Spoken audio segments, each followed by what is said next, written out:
I went to the woods because I wanted to live deliberately. I wanted to live deep and suck all the marrow out of life, to put to rout all that was not life, and not, when I came to die, discover that I had not lived. So the Darkening puts to rout all that is not life. She represents complete freedom and fearlessness, and it is said that she throws herself into the arms of truth the way a passionate woman throws herself into the arms of her lover. So let's have a look at her.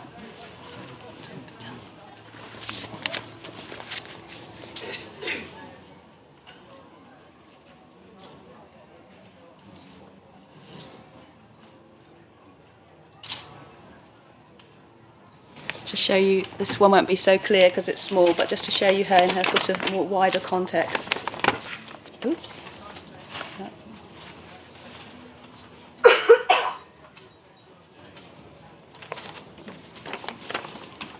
So she's red in colour. You do find Darkenings of other colours, but red is most usual. And red is the colour of passion, fascination, and total emotional arousal. So I vaguely considered doing this talk naked, but I have this really nice dress, and I don't really get to wear it very often, so I've gone for red. So she's naked, she's concerned with direct experience, and she is completely open and completely present. She wears a garland of skulls, symbolising that she's broken through the cycle of birth and death. She drinks a red liquid from a cup made from a human skull. It looks like blood, but it's the nectar of great bliss. She holds a blade known as a Vajra chopper, with which she cuts through all attachment to the idea of a self. And she's surrounded by a halo of flames, the fires of transformation. So I remember when I first came across the figure of the Darkening, it was through reading Basantra's book, Meeting the Buddhas. And I hadn't been meditating for very long, and I still didn't really think of myself as a Buddhist. But then I read this description of the Darkening, which said, "The Darkening appears as a naked, dishevelled, dancing witch-like woman." And I just thought, you bring it on, you know. So I hadn't really connected with the Buddha at that point. I have now, but at that time, the Buddha seemed to be all about sort of striving and celibacy and saying, "Oh, monks," you know, and just not very sexy, you know.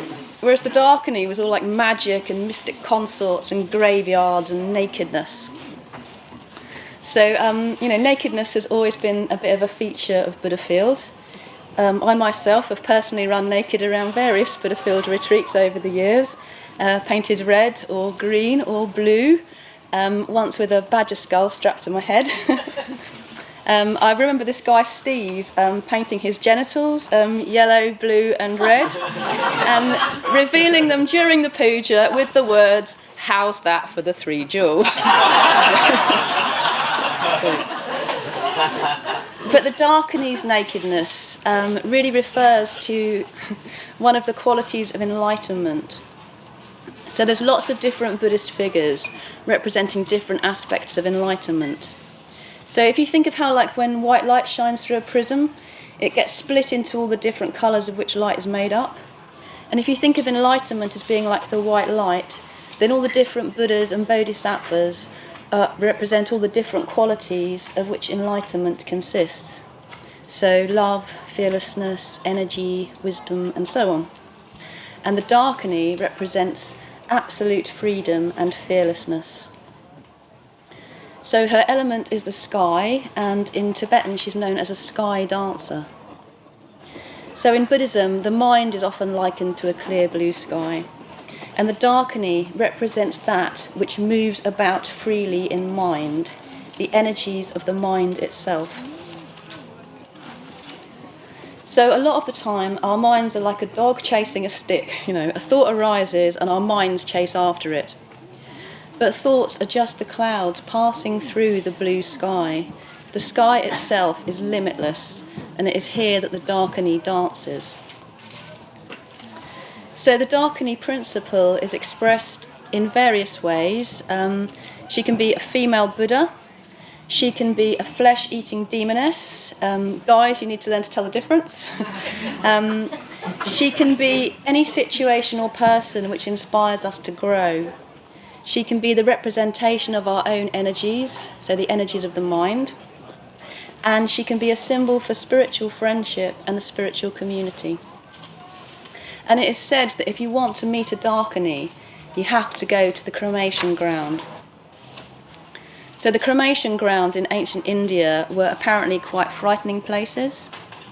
They weren't all sort of neat tombstones and angels and flower beds. They were lonely places far from town where you would come across partly dismembered and burnt corpses. And the serious practitioner was encouraged to go alone at night when there was no moon to the cremation ground. So Buddhism was brought to Tibet in the 8th century by a figure called Padmasambhava. He's sometimes known as the second Buddha. And Padmasambhava used to frequent the cremation grounds and teach the Dharma to the Darkinis. So there's this amazing biography of Padmasambhava, which is written by one of his 2 main female disciples. And it contains these really quite full-on descriptions of the cremation ground. I don't think there's another work that I've ever read that's anything quite like it. So I'm going to read one of those descriptions for you now. This is a drug-free festival, but there's always a few. So I just want to say, if you have done magic mushrooms this morning, I really recommend not staying for the reading. Then Padma journeyed to the land of Zahor, to the great cemetery Lankakuta, which is 6.5 leagues in circumference. In the centre is the stupa, boy who makes happy, dwelling of the great Lamia Kadali. In the west is the large tree of the tombs of believer, housing the nests of many birds from the tombs, which eat the fruits of the tree, and a number of langurs and small monkeys which scatter skeletons. In the north, in the funeral lake Faultless, are makaras, seahorses, water oxen, water sheep, turtles, great fish, conch shells, and the rest. In the east, the cremation fire, ravisher of beauty, spreads flaming coals, and within the fire, black bears, wild brown bears, and a quantity of wolves, all vomit skeletons of all sorts of beings. In the south is the obituary wind turning in a circle, and within the winds are tents with flocks of sheep, which are carried to the depths of heaven. In the southeast is the rock of the Lord, king of the mountain of the tombs, with the bones of many beings of the defunct tombs, and a treasure of all the possessions and of miraculous gems. In the northeast is the Darkini, adamantine conqueror of demons, who arouses sexuality and vomits small children. She has a cranberry red body and wears trousers of blue cotton. She has the beak of a peacock, the eyes of an owl, wears the 6 ornaments of bone on her pure breast, a mirror in the middle of her forehead, a vajra circle tying the tuft of her hair, and in her hands are yellow vajras. In the southwest corner, the 7-headed Knight of Time Kesa, with triple lion's head at the right and left, and a tiger skin in the guise of fur, carries dry bodies, both fresh and decomposed, brandishes a long lance with a black tuft of yak's tail, and mounts a black horse with a cadaver for a saddle. And in this great frightful cemetery, Padma spent 5 years, causing the wheel of the Dharma to turn for the Darkinis, and here he received the name Padmasambhava. So, the cremation ground, in psychological terms, is the place where we face that which we would rather avoid, but which is for our spiritual growth. So there's a quote from my teacher Sahajatara. The Darkinis frequent the cremation ground, but why the cremation ground? Why couldn't they go to some beautiful garden and dance there, sing there? Because the cremation ground is the crucial situation deliberately sought out. So the Darkinis are the energies that arise once you are within the crucial situation. They can, in fact, arise nowhere else. So we take our seat in the cremation ground, knowing the Darkinis will gather round. But to plunge ourselves into the crucial situation takes tremendous courage. But this is what every tantric yogi does. The tantric yogi lives in the cremation ground with the Darkinis. So I said that the Darkini is a female Buddha. She represents enlightenment. So I'd just like to spend a little bit of time talking about what enlightenment is. So enlightenment is the union of wisdom and compassion on the highest level. Wisdom in Buddhism has a very particular meaning. So one formulation of Buddhist wisdom would be, everything arises in dependence on conditions and ceases when those conditions cease. Okay? Everything arises in dependence on conditions. So I like to use the example of a rainbow. So you have sun, you have rain, and a rainbow arises. So if you change one of those conditions, say if the sun goes behind a cloud, then the rainbow ceases to be. So it's not that it was never real, it's just that it arose in dependence on conditions, and it ceased to be when those conditions changed. And everything is like that. Everything relies on a whole web of conditions to produce it and to keep it in existence. And what that means is that nothing exists separately. Nothing has its own existence. Rather, there is what we call interconnectedness or conditioned existence or conditioned co-production. So if we could see things as they really are, what we would see is an ever-changing interplay of energies. And this is what is meant in Buddhism by emptiness. It doesn't mean nothingness.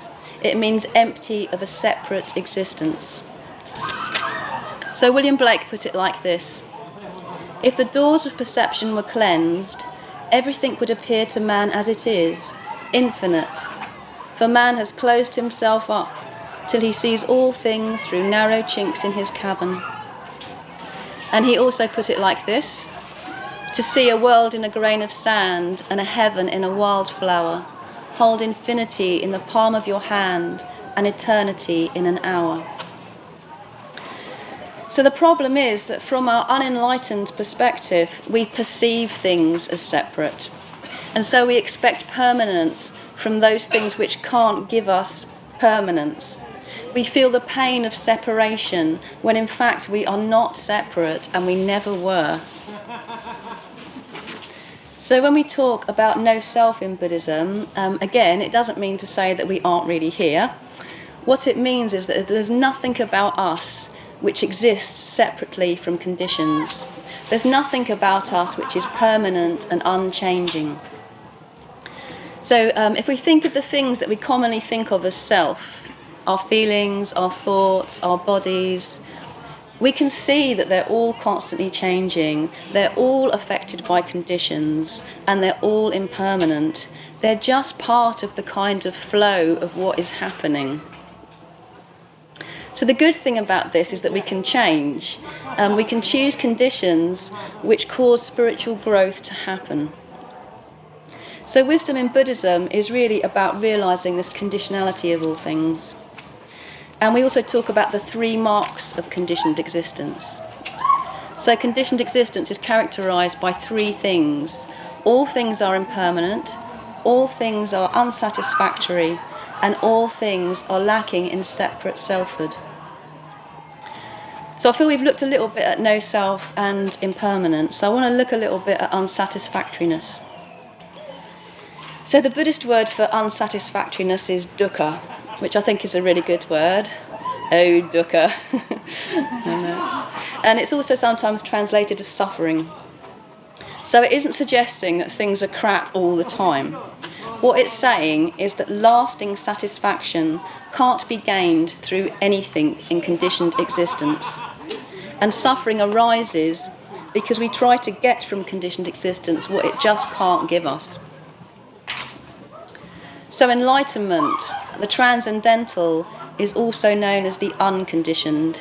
So that gives us a bit of a clue in which direction real happiness lies. So when the Buddha talked about dukkha, he described our experience of life as being like an ill-fitting cartwheel. Personally, I've always found that analogy really hard to relate to. So I translate it as, it is like an ill-fitting bra, O monks. So I don't know what the male equivalent would be, but I suggest we don't dwell on it. So I don't know if any of you have seen the film Pretty Woman. My mother was really obsessed with it and used to watch it all the time. Anyway, there's a scene in Pretty Woman where Julia Roberts and her friend are talking. They're both... End of round one. They're both prostitutes and they lead quite tough lives. And the friend is trying to convince the Julia Roberts character that things can work out all right for some people. And Julia Roberts says something like, well, tell me one person who everything's worked out for. And the friend's sort of really trying to think of someone. And then she goes, Cinder-fucking-rella.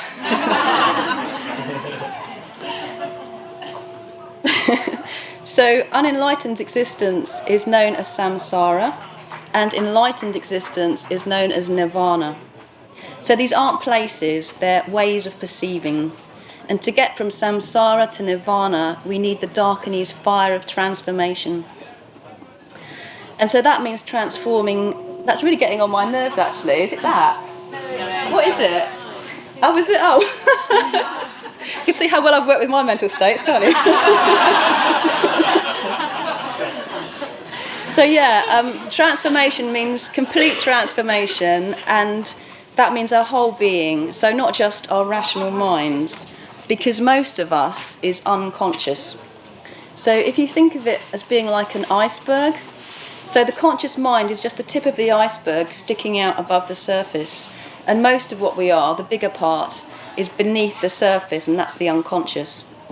And the unconscious mind speaks the language of poetry and symbol and myth and art. And that is why images such as the Darkening and devotional practices are so important in the spiritual life. Just as an aside, I was explaining this to my 10-year-old daughter recently. She has Asperger's and she has this amazing mind. And I was kind of going, so the conscious mind's like the tip of an iceberg sticking out above the sea. And the unconscious is like the bit below the surface of the sea. And she goes, and what's the sea?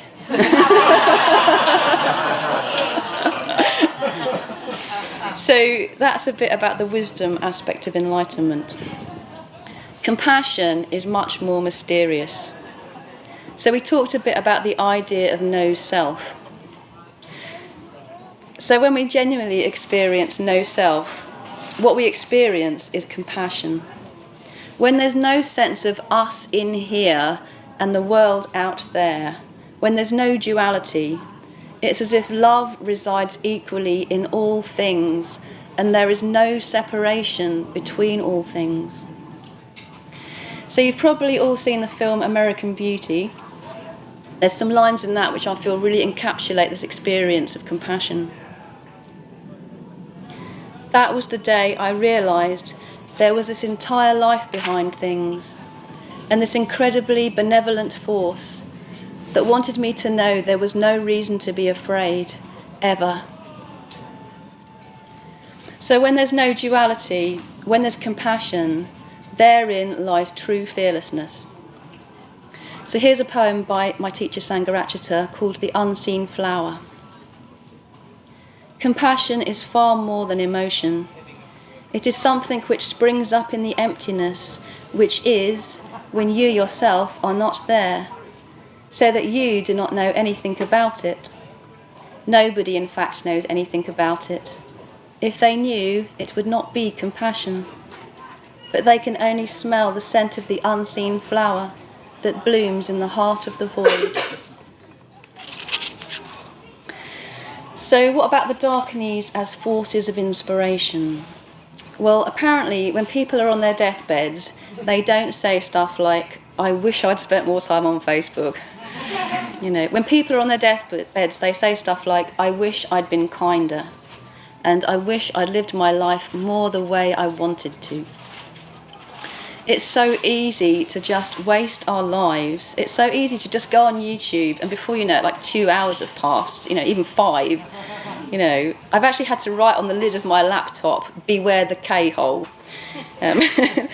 For those of you who haven't done ketamine, it's like when you sort of go down this sort of tunnel into nothingness. You know, you can see what a classy chick I used to be before I was ordained.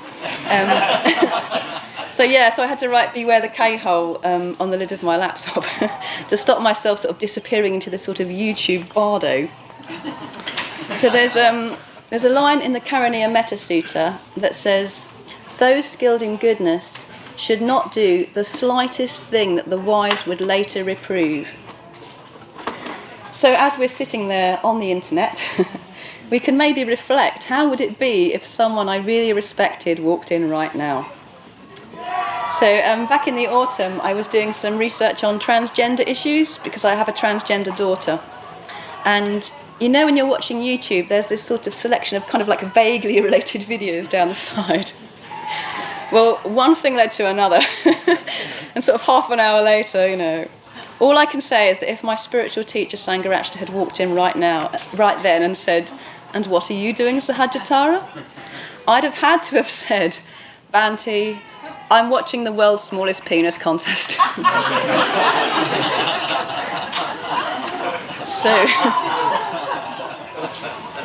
So there's a Leonard Cohen song that has the lines, "I forget to pray for the angels, and the angels forget to pray for us." And the Darkening, the forces of inspiration, are like that. If we forget to pray for them, they forget to pray for us. So we need to treasure, even honour, our sources of inspiration and keep the bond with them. Some years ago, I saw a photo in an American arts magazine. This young guy had taken all these Polaroids of young people who were homeless and were living on trains, just jumping on trains and riding around.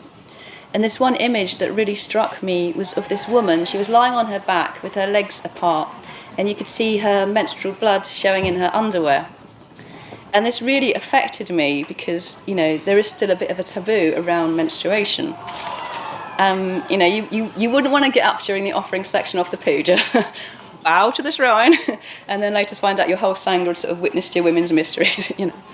So I cut this picture out of my magazine and I put it on my wall, and she became my sort of anti-shame darkening. As Jack Kerouac said, "No fear or shame in the dignity of your experience."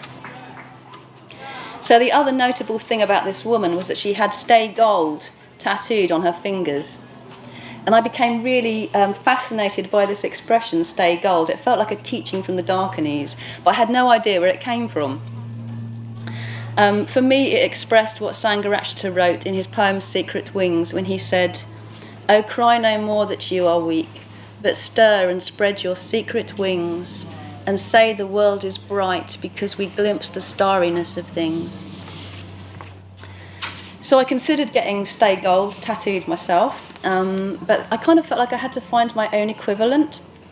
So sort of 2.5, 3 years passed, and this one night I was thinking to myself, well, what does "Stay Gold" really mean to me? And what it really means to me is no matter how many times you fall down, get back up. No matter how many times your heart wants to close, keep it open. It's that sort of Viking thing of dying with your sword in your hand. And it was a commitment to not, when I come to die, discovering that I have not lived. So I thought, well, what most expresses this commitment to being fully alive for me? And I realised that it was rock and roll. So the next day I got this tattoo. Got this tattoo done. And that evening, after getting the tattoo, me and Narinda decided to watch a movie. And we weren't sure what to watch. And then I saw this title, The Outsiders.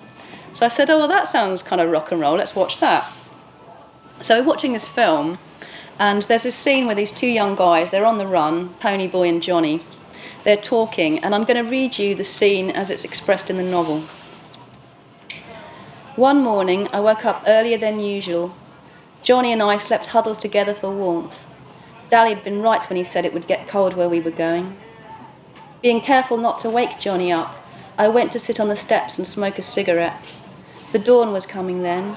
All the lower valley was covered with mist, and sometimes little pieces of it broke off and floated away in small clouds. The sky was lighter in the east, and the horizon was a thin golden line. The clouds changed from grey to pink, and the mist was touched with gold. There was a silent moment when everything held its breath, and then the sun rose. It was beautiful. Johnny's voice behind me made me jump. That sure was pretty. Yeah, I sighed, wishing I had some paint to do a picture, while the sight was fresh in my mind. The mist was what was pretty, Johnny said, all gold and silver. Too bad it couldn't stay like that all the time. Nothing gold can stay. I was remembering a poem I'd read once. Nature's first green is gold, her hardest hue to hold. Her early leaf's a flower, but only so an hour. Then leaf subsides to leaf. So Eden sank to grief. So dawn goes down to day. Nothing gold can stay. So this was really blowing my mind already. And then it gets to the ending scene, and Johnny dies after showing great heroism. And his final words to Ponyboy are, "Stay gold, Ponyboy, stay gold." So, nothing gold can stay, but stay gold. We have to try to keep our hearts open. We have to keep seeing the magic and the poetry and what Sangharakshita calls the starriness of things, even though there is so much suffering in the world, even though we will eventually be parted from everyone we love by death. We do not want to come to die and realise that we have not lived. So a line from the film Equilibrium, "Without love, breath is just the clock ticking." So here's a poem by William Stafford called The Way It Is. There's a thread you follow. It goes among things that change, but it doesn't change. People wonder about what you're pursuing. You have to explain about the thread. But it's hard for others to see. While you hold it, you can't get lost. Tragedies happen. People get hurt or die, and you suffer and get old. Nothing can stop time's unfolding. You don't ever let go of the thread. So last bit, the Darkening, a symbol for spiritual friendship. So in Meeting the Buddhas, Vasantara writes, "In such a friendship, two people work to take down the barriers between them. They let go of thinking of their own needs, of fear of self-revelation and intimacy. They let go of everything and give themselves to the truth, knowing that they are together in this form so briefly, that their meeting has never been before and will never be again, and that in the moment they are unknowable. There we find the play, the true dance of the Darkenings." So my best friend is Vishvadarkini, and we met 23 years ago on a Part 1 meditation course, and I actually just saw her across the room and just had this thought, that's my best friend. And I wasn't an easy person to be friends with. I had a lot of wounding, I had a lot of mistrust, and actually quite a lot of anger, sort of covering over those sort of broken places, covering my nakedness. And I remember this one time when we were really struggling in our communication, her just saying to me, "Come to the cremation ground with me," meaning come to that broken place in yourself with me, we'll go together. Oops. So I remember another time, this was years ago, we did this little retreat together in a caravan in the woods. And our theme was spiritual friendship and the Darkening. And it was Halloween, and we'd had this idea of doing this kind of like friendship ceremony. So the plan was that in the context of a Buddhist devotional ritual, we'd cut ourselves and we'd mix our blood together in this skull cup that we'd borrowed. And then we'd go naked into the river at midnight and pour our blood into the river. So we're in the middle of this ritual and we're chanting this mantra, and it suddenly becomes apparent that none of the knives in the drawer in the caravan are actually sharp enough to cut us. So it kind of becomes this sort of black comedy where we're like chanting this mantra, and at the same time we're picking up sort of various forks and machetes and sort of going and sort of trying to stab ourselves with these sort of blunt instruments. And in the end we used a bow saw. Just to say that we are available for children's parties. And, she knows every shameful thing I've ever done in my life, and she knows about every worthy thing I've ever done in my life. And her love for me has never wavered, and my love for her has never wavered. So I just want to share with you that coming to Buddhafield this year has been a real cremation ground for me. The short version is I fell in love with someone about a year ago. He didn't fall in love with me, but we did become lovers a few months back. And then he changed his mind, and then a few weeks ago he told me that he'd met someone else. And I knew that he was going to be here at Buddhafield. And my initial response was, there's no way I'm going to Buddhafield. And then I remembered, oh God, I'm meant to be giving a talk. And then it's not only that, I'm giving a talk on the Darkening in the cremation ground. So I thought, well, I could just pull out. I could spare myself that pain. I could avoid coming into relationship with my loss and my humiliation and my disempowerment. Or I could take my seat in the cremation ground and trust that the Darkenings will rise up to meet me. And you know what? They have. So, at the end of the day, dancing naked is not about prancing through the meadows with a badger skull strapped to your head. Satisfying though that is on its own level. Being naked is about having a heart that is open to life in all its sorrow and all its joy. Within that, we also need to know what we can't handle and when we need to protect our hearts, because the Darkening is also our protector. I remember many years ago at Buddhafield being in a hot tub with 3 other women, and then this American guy came and got in with us, and he was wearing long johns, and no one said anything. And then after a few minutes, I kind of said, "What's with the long johns?" And he said, "If you can't keep it down, keep it covered."